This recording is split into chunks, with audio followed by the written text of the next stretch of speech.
Olá, muito bom dia. Mais uma vez aqui ao vivo, uma palavra de Deus para o seu coração. Terça-feira, 8 horas e 2 minutos. Nós hoje é dia 15 de fevereiro e hoje eu tenho uma palavra para você com relação ao livro de Atos dos Apóstolos. Acho que todo cristão precisa ler, entender, estudar o livro de Atos dos Apóstolos, porque o livro de Atos é o livro que contém a essência da igreja, é o livro que tem a criação da igreja, como que os cristãos primeiros viviam, né? Como ficaram os apóstolos, aqueles discípulos que andaram com Jesus, né, que se tornaram os apóstolos, qual foi a situação deles depois que Jesus ressuscitou e eles ficaram então com a presença do Espírito Santo, mas sem a presença física ali de Jesus. Eles foram terrivelmente perseguidos, eles passaram fome, mas Deus levanta um homem chamado Paulo, e esse homem é o responsável por levar então a palavra de Deus, por levar o Evangelho de Cristo ao resto do mundo.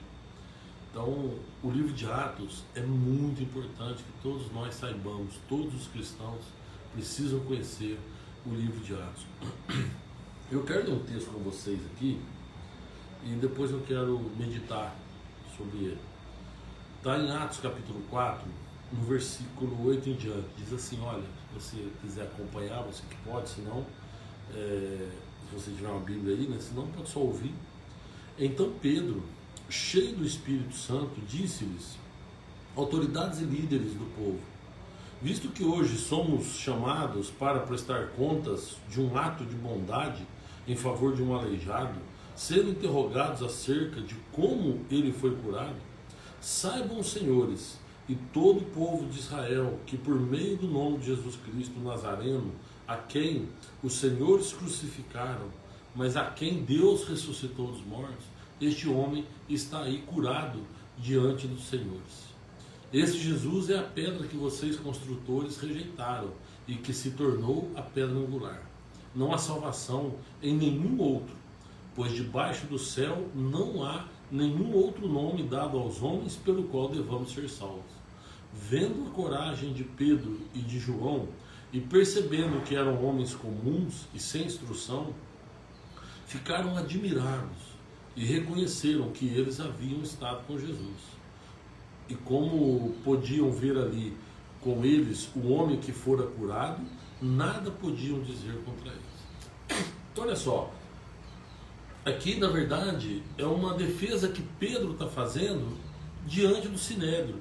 Quando ele coloca aqui diante das autoridades e líderes do povo, o que ele está dizendo aqui o que ele está falando é uma defesa que ele está fazendo dele e de João diante do Sinédrio. Mas antes de chegar até aqui, eu quero contextualizar com vocês, mas olha só a situação. Pedro é esse mesmo Pedro que tinha negado Jesus 3 vezes quando Jesus estava indo para o próprio Sinédrio, né? O Sinédrio, esses homens que estão aqui, esses líderes que estão falando com Pedro, que estão interrogando Pedro, são os mesmos líderes que condenaram Jesus à morte, são os mesmos líderes que apresentaram Jesus diante de Pilatos e que requereram a morte dele. E agora Pedro, aquele mesmo homem que se acovardou e negou Cristo por 3 vezes quando ele estava sendo colocado diante do Sinédrio, agora ele fala com essa autoridade, né? Quando eles perguntam e pedem para ele a respeito de um homem que eles curaram, a resposta dele para esse mesmo Sinédrio, ele põe, na verdade, acho que ele põe o dedo na cara deles e fala para eles, fala, visto que hoje somos chamados para prestar contas de um ato de bondade em favor de um aleijado, sendo interrogados acerca de como ele foi curado, saibam vocês e todo o povo de Israel que foi por meio do nome de Jesus Cristo. Então, ele está agora cheio de coragem, ele está agora atrevido, esse mesmo homem que negou Jesus, e negou Jesus para pessoas comuns do povo, e agora ele reconhece o poderio do Senhor Jesus diante do Sinédrio, que poderia até condená-lo. Mas como é que eles chegaram até aqui? O que foi esse homem que eles curaram, que ele falou que era um aleijado que eles curaram? Então, isso aí está no capítulo 3 do livro de Atos. O capítulo 3 do livro de Atos traz um texto que fala o seguinte, que Pedro e João subiam ao templo na hora da oração, que era a hora nona, e era trazido um varão, né, um homem, que desde o ventre da sua mãe era coxo, o qual todos os dias punham a porta do templo, chamada Formosa, para pedir esmola aos que entravam. Ele, vendo a Pedro e a João, que iam entrando do templo, pediu que lhe dessem uma esmola. E Pedro, com João, fitando os olhos nele, disse, olha para nós. E ele olhou para eles, esperando receber alguma coisa. E disse Pedro, não tenho prata nem ouro, mas o que eu tenho, isso eu te dou. Em nome de Jesus Cristo, o Nazareno, levanta-te e anda. E tomando pela mão direita, o levantou, e logo seus pés e tornozelos se firmaram.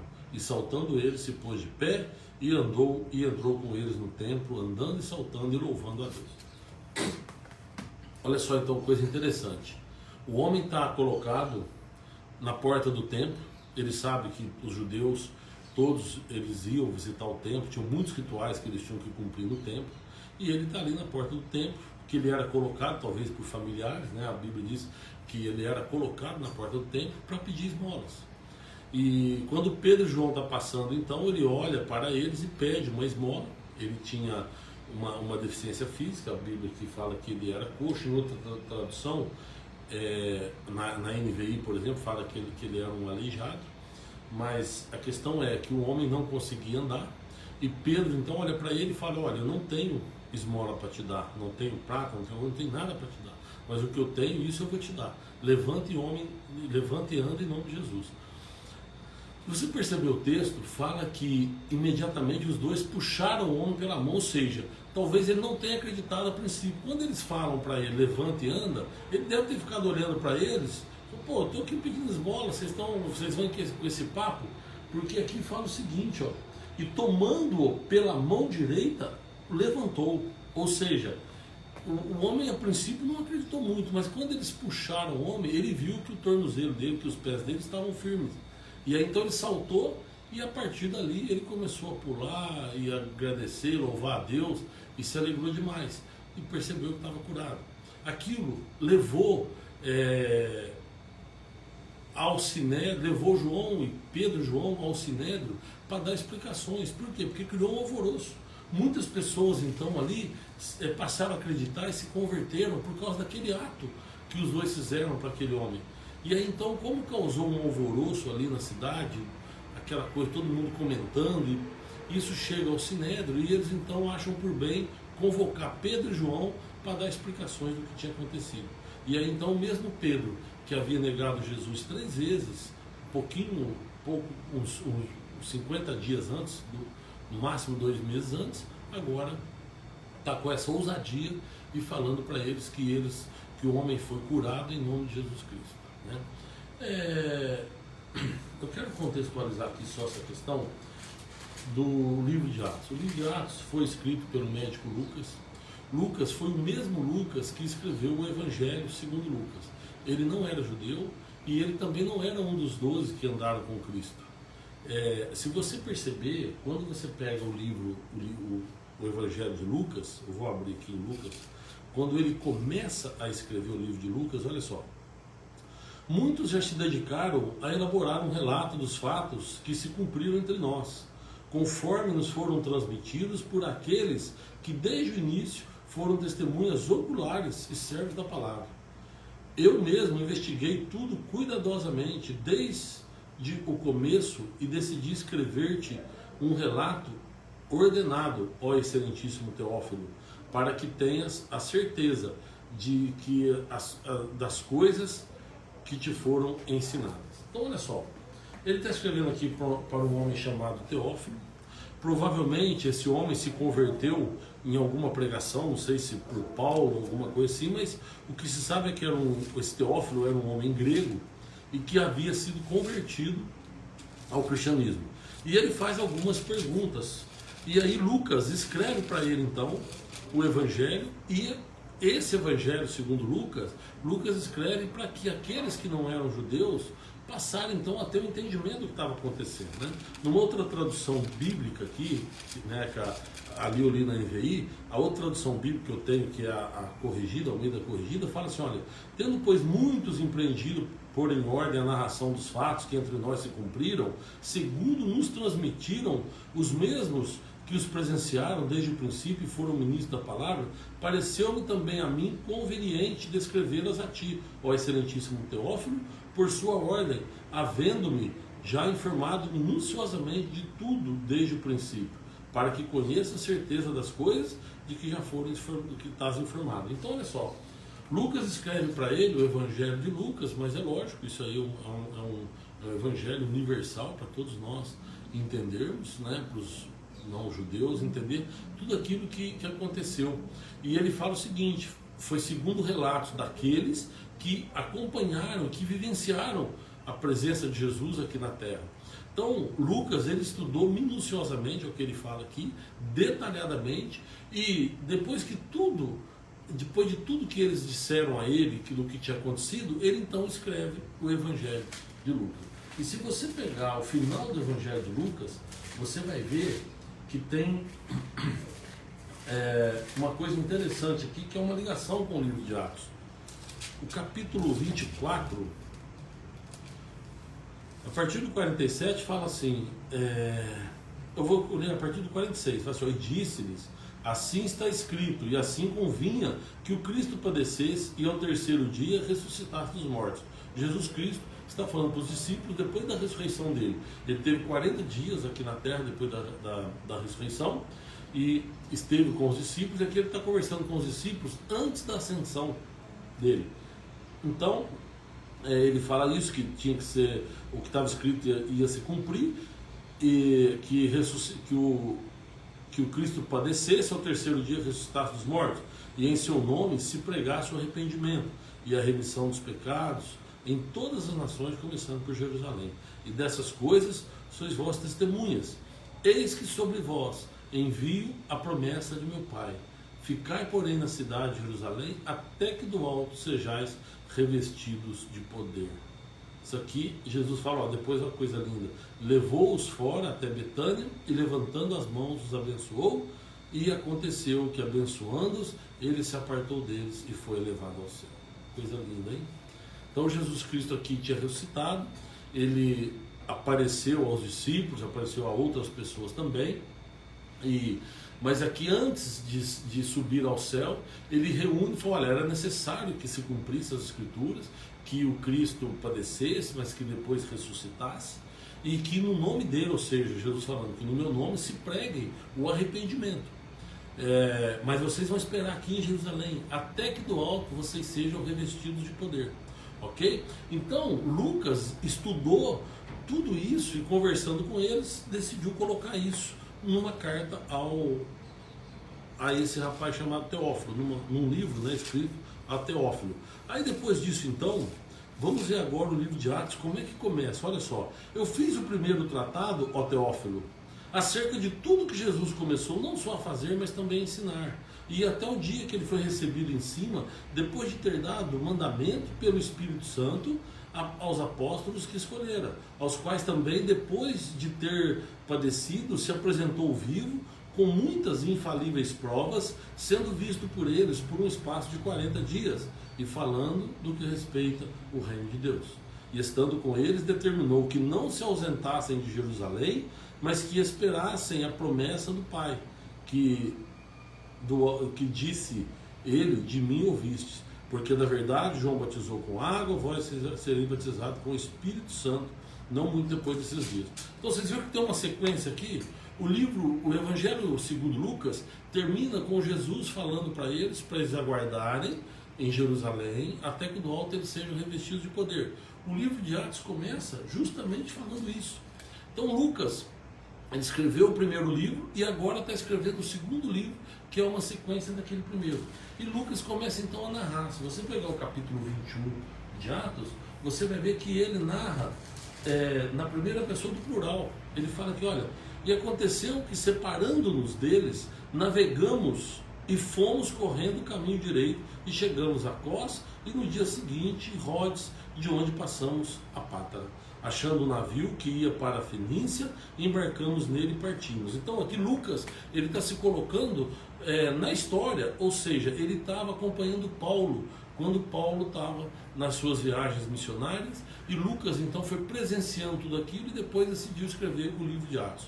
Então o Evangelho segundo Lucas foi tudo aquilo que ele entrevistou os discípulos e aqueles outros que andaram com Jesus, e tudo que eles viram, eles foram contando para ele. Ele fez uma compilação dessas informações e colocou no Evangelho segundo Lucas. Agora ele sai com Paulo, ele vê a conversão de Paulo, ele sai com Paulo nas viagens, né, pelo menos na terceira viagem, e ele começa então a narrar tudo o que havia acontecido. Né? E ele fez uma amizade com Paulo, ele era médico, provavelmente deve ter cuidado de Paulo por algum período ali, e aí então o livro de Atos é a história da fundação da igreja segundo a visão de Lucas, que acompanhou tudo isso, que viu tudo isso, ou pelo menos foi contado por alguém que andou com Cristo e que passou para ele tudo que eles presenciaram.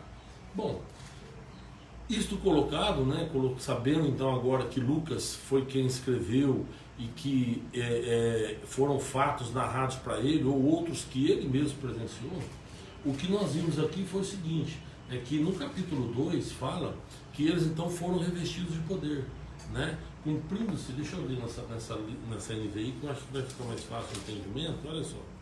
Naqueles dias César Augusto publicou um decreto, desculpa, eu estou aqui em Lucas, é em Atos que eu tenho que estar. Atos capítulo 2. Chegando o dia de Pentecoste, estavam todos reunidos num só lugar. De repente veio do céu um som como de um vento muito forte e encheu toda a casa na qual estavam sentados. E viram que parecia línguas de fogo, que se separaram e pousaram sobre cada um deles. Todos ficaram cheios do Espírito Santo e começaram a falar em outras línguas, conforme o Espírito os capacitava. Havia em Jerusalém judeus devotos, vindos de todas as nações do mundo. Ouvindo-se o som, ajuntaram-se uma multidão que ficou perplexa, pois cada um os ouvia falar em sua própria língua. Atônitos, maravilhados, eles perguntavam: acaso são galileus todos esses homens que estão falando? Então como ouvimos cada um de nós em nossa própria língua materna? Partos, medos, elamitas, habitantes da Mesopotâmia, Judéia, Capadócia, do Ponto e da província da Ásia, Frígia, Panfilha, Egito, das partes da Líbia próximas de Cirene, visitantes vindos de Roma, tanto judeus como convertidos ao judaísmo, cretenses e árabes, nós ouvimos declarar as maravilhas. Então olha só que interessante. Você já deve ter ouvido falar de igreja pentecostal, né? Quem é pentecostal? O Pentecoste, o que era? O Pentecoste era uma festa que acontecia, uma festa judaica que acontecia 50 dias após as festas dos pães asmos, que era a festa que precedia, aliás, que acontecia após, não precedia. A Páscoa precedia a festa dos pães asmos. Tinha a Páscoa, e aí na semana seguinte, né, depois da Páscoa, começava já no dia seguinte, e naquela semana comemorava então a festa dos pães asmos, que era a festa dos pães fermentos, e 50 dias depois disso acontecia a festa de Pentecoste. Por isso que a Penta vem de 50 dias. Então o Pentecostes vem dessa festa que acontecia 50 dias após esse período pascal. E olha só, se você pegar, você vai ver na história que Jesus, antes de morrer, na quinta-feira, ele vai comemorar a Páscoa. Que ele manda reunir lá, que tem a Santa Ceia, porque ele manda reunir os discípulos, pede para 2 irem e achar um lugar para eles comemorarem a Páscoa. E ele então se reúne com os discípulos e ali ele comemora a Páscoa, que é a famosa Santa Ceia. Ele está comemorando então a Páscoa, foi a última Páscoa que Jesus comemorou junto com os discípulos ali, enquanto ele estava aqui na terra, né, em carne e osso. Depois disso, então, por isso, olha só, aí tem a festa dos pães asmos e aí vem a festa de Pentecoste. Então isso aconteceu provavelmente entre 50 e 60 dias após a morte e ressurreição de Cristo, certo? E aí o que aconteceu? Numa dessas festas de Pentecostes, nessa festa de Pentecoste, onde vinham judeus de todo mundo, e até hoje é assim em Jerusalém, né, nas festas que acontecem nos tabernáculos, na tenda de Pentecoste, judeus do mundo inteiro se reúnem em Jerusalém para comemorar essas festas. Nesse caso aqui, a festa de Pentecoste, muitos judeus se reuniram em Jerusalém para comemorar. E foi justamente nessa festa que veio então a virtude do Espírito Santo. E o que aconteceu? Diz que eles escutaram um barulho, foram ver o que era, tinham homens lá dentro reunidos, e esses homens primeiro viram como língua repartidas de fogo, se tem, e eles foram revestidos com o poder do Espírito Santo. E qual foi esse revestimento? Diz que eles começaram a falar línguas que todos aqueles que estavam lá fora entendiam. Ou seja, uns falavam aqui o italiano, né, a língua de Roma, outros falavam grego, falavam línguas que eles nunca tinham ouvido, falavam línguas que os discípulos ali que estão recebendo não conheciam. Por quê? Porque eles nunca tinham saído ali da Judéia ou daquela região, né, que tinha também a Galileia. Mas a língua dos medos, partos, você viu que eles falam, tinham pessoas de toda parte do mundo e cada um falava segundo a língua daqueles lá, e eles estavam entendendo tudo que eles estavam falando. E aí então ficaram maravilhados, né? Então esta foi a vinda do Espírito Santo sobre os discípulos, e sobre mais, eram 120 pessoas que naquele dia receberam essa virtude, e a partir dali então, com o poder do Espírito Santo, revestido com a autoridade do Espírito Santo, eles passaram então a falar do Evangelho, a pregar o arrependimento, e a partir daí então começa a se formar a igreja que Cristo deixou. E então, nesse caso, eles vão para o templo, logo depois disso eles vão para o templo, e chegando ao templo, na porta do templo, eles encontram então com esse homem que não andava, e eles então operam ali o milagre, né, com ousadia, com a força do Espírito Santo, com a ousadia do Espírito Santo. Pedro fala para ele: levanta e anda em nome de Jesus Cristo. E o homem então passou a andar. O que eu quero dizer para você é o seguinte: é que nós todos hoje, nós podemos ser revestidos com o Espírito Santo. Nós precisamos acreditar que Jesus Cristo morreu, ressuscitou e hoje Ele está vivo. E Ele falou: olha, vocês vão ficar aqui até que do alto sejais revestidos de poder, porque eu vou, mas vou mandar a promessa do meu Pai. E a promessa de Cristo, da promessa de Deus, é o Espírito Santo. E hoje Deus fala conosco através do Espírito Santo. Tá? Se você pegar, Deus falou lá atrás com os primeiros, com o patriarca Abraão e com os primeiros patriarcas lá, ele falava diretamente. Falou diretamente com Abraão, falou diretamente com Jacó, enfim. Depois ele falou diretamente com Moisés. Depois ele passa a falar através dos profetas. Então ele institui a figura do sacerdote e a figura do profeta. Então tudo que o povo queria falar com Deus, usava o sacerdote. E o sacerdote levava as petições do povo a Deus. E Deus falava com o povo através dos profetas. Então toda vez que tinha um profeta, esse profeta, o que ele falava ali era muito aproveitado pelo povo, né? Porque ele transmitia a vontade de Deus para toda a nação, para os reis.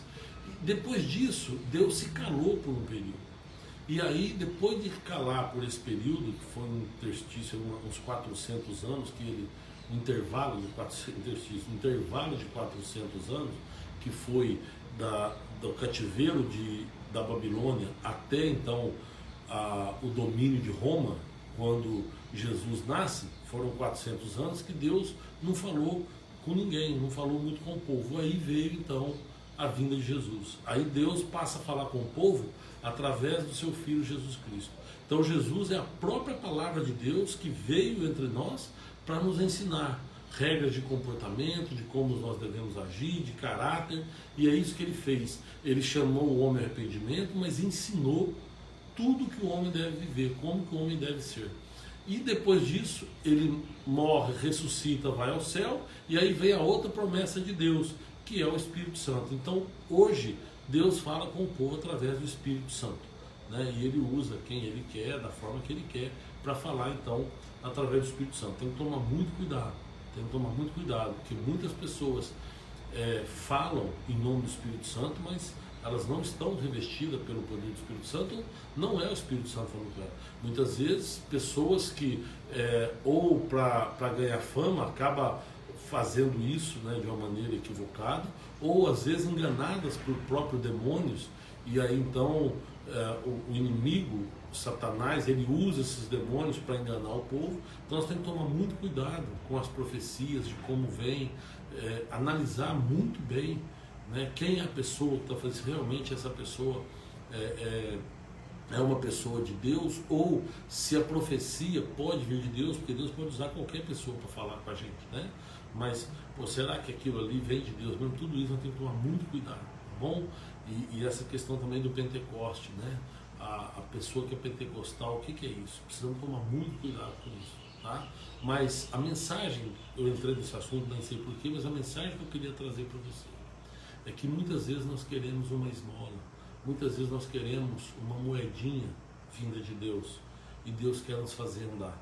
Aquele homem coxo estava ali, que era aleijado, estava ali, querendo uma esmola, e ele pede para os homens de Deus uma esmola. Eles poderiam ter dado uma moeda para ele e ter ido embora, mas eles fizeram muito mais.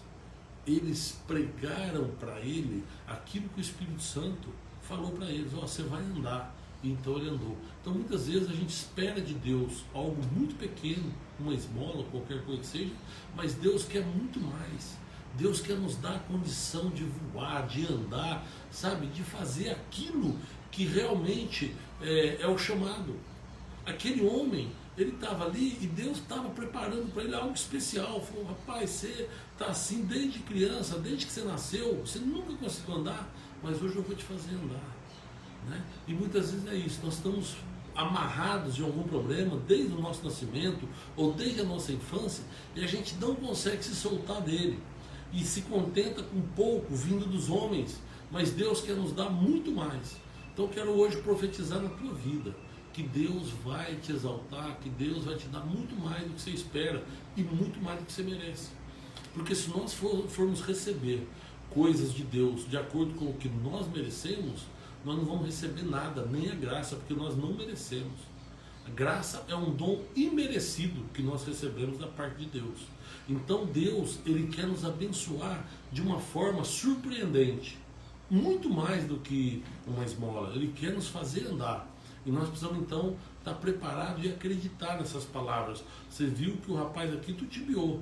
Quando Pedro fala levanta e anda, a palavra diz que Pedro pegou ele pela mão e puxou ele, porque se não tivesse feito isso, ele não teria levantado. Ele não estava com tanta fé assim, né? E muitas vezes é isso, muitas vezes Deus quer nos ajudar e a gente fica meio em dúvida, e aí Deus então tem que pegar a gente pela mão e nos colocar de pé para que a gente possa então atender o chamado dele, ou às vezes entender o que ele está querendo de nós, né? Que fique essa mensagem no seu coração, que você possa entender o chamado de Deus, que quando você encontrar, ter um encontro com Deus nas suas orações, saiba pedir a Ele. Lembre-se que Deus não quer te dar esmola, Deus quer te fazer andar, Deus quer te dar muito mais do que você pede, muito mais do que você merece, né? Então saiba pedir a Deus, saiba conversar com Ele, e você será abençoado de uma maneira surpreendente, sobrenatural. Bom, vamos orar? Senhor, eu quero te pedir, Senhor, nesta manhã, que o Senhor nos abençoe, Pai, com entendimento, Deus, com sabedoria, que a gente possa realmente enxergar a Tua palavra, Pai, que a gente possa, Deus, enxergar tudo aquilo que o Senhor tem para as nossas vidas. Muitos, Pai, se contentando com uma esmola, com pouco, e o Senhor querendo nos fazer andar, o Senhor querendo fazer caminhar, principalmente na Tua presença, em direção ao Teu reino. Por isso eu te peço, Deus, dê misericórdia na nossa vida e nos ajude. Esteja conosco, Pai. Em nome de Jesus nós te pedimos. Esteja conosco. Amém. Amém.